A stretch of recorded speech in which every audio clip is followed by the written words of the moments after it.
गुलाम नबी का एक आखिरी सवाल लेते हैं। अदानी पावर खरीदा इन्होंने 149 की इनकी ये बाइंग है। अजीत जी, क्या करना चाहिए? लॉन्ग टर्म के नजरिया चाहते हैं। देखिए, अदानी ग्रुप ऑफ स्टॉक्स में से कुछ एक काउंटर जहाँ पे कंसिस्टेंसी दिखी है, मीन्स ज़्यादा जो जो कट्स थे वो उतने शार्प नहीं थे और थे भी तो रिकवरी काफ़ी जल्दी आई। उनमें से अदानी पावर एक ऐसा नाम है जो कि अपने रिकॉर्ड हाईज़ के पास ग्रेजुअली अब बढ़ रहा है।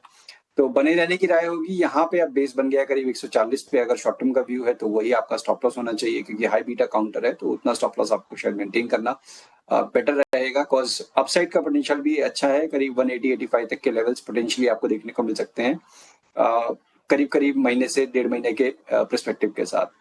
तो बने रहने की राय होगी 140 के क्लोजिंग स्टॉप लॉस के साथ। तो 140 के स्टॉप लॉस के साथ बने रहने की आपको सलाह। और भी सवालों को शामिल करते हैं। विकास का सवाल लेते हैं। टाटा एलेक्सी पर राय जानना चाहते हैं। 5,384 की इनकी बाइंग है और इनके भाव के आसपास ही है स्टॉक का। टाटा एलेक्सी कैसा लगता है जीत जी आपको? देखिए प्रशांत, काफ़ी लंबे टाइम से यहाँ पे भी आपने देखा है कि अंडर परफॉर्मेंस रही है।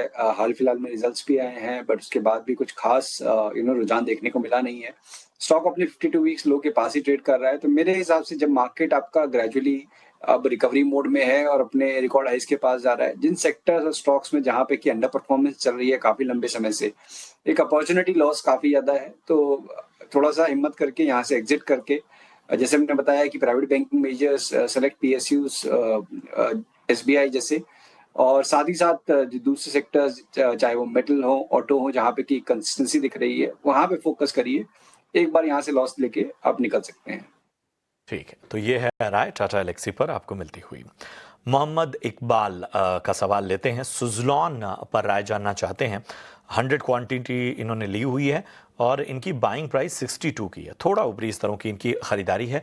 पूछ रहे हैं कि आगे की स्ट्रेटजी क्या रखनी चाहिए सुजलॉन पे।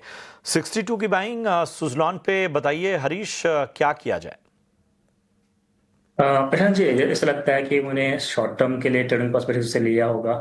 तो मुझे लग रहा है कि देखिए लास्ट कुछ दिनों से लगातार स्टॉक प्राइस में करेक्शन देखने मिल रहा है। मुझे लग रहा है कि फिलहाल एक जो करेक्शन है और थोड़ा एक्सटेंड भी हो सकता है, जहाँ पे मुझे लग रहा है कि सपोर्ट जोन जो है 50 का अराउंड एक मेजर सपोर्ट है। तो हो सकता है कि और एक 2-3 ईयर का नीचे डाउन टिक देखने मिल सकता है, जहाँ पे मुझे लग रहा है कि 50 से लेकर 48 के पास स्ट्रॉन्ग एक सपोर्ट जोन है। तो हो सकता है कि और ऊपर के रेजिस्टेंस की बात करते हैं, मुझे लग रहा है कि 55 से लेके 58 के आसपास ही रेजिस्टेंस की बात दिखाई दे रहा है। तो ओवरऑल मुझे लग रहा है कि फिलहाल के लिए डाउन ट्रेंड में है स्टॉक प्राइस। तो हो सकता है कि थोड़ा बाउंस मिल सकता है, तो मुझे लग रहा है कि वहाँ पे एग्जिट करने के लिए सोचना चाहिए। तो मेजरली मुझे लग रहा है कि जो कंसोलिडेशन है और थोड़ा एक्सटेंड भी हो सकता है कुछ टाइम पीरियड के लिए। तो उसके चलते मेरा अगर ऊपर के उछाल आता है तो एग्जिट करना चाहिए। अगर स्टॉप लॉस की बात करते हैं, मुझे लग रहा है कि 50 के स्टॉप के साथ बने रह सकते हैं अभी भी। तो 50 मेजर की सपोर्ट है और उसी के उसको क्रूशियल सपोर्ट के साथ देखा जा सकता है और उसके स्टॉप के साथ बने रह सकते हैं। और ऊपर की ओर जैसे बताया कि 58-60 के आसपास आता है, तो बिल्कुल वहाँ पे एग्जिट करने के लिए भी सोचना चाहिए स्टॉक।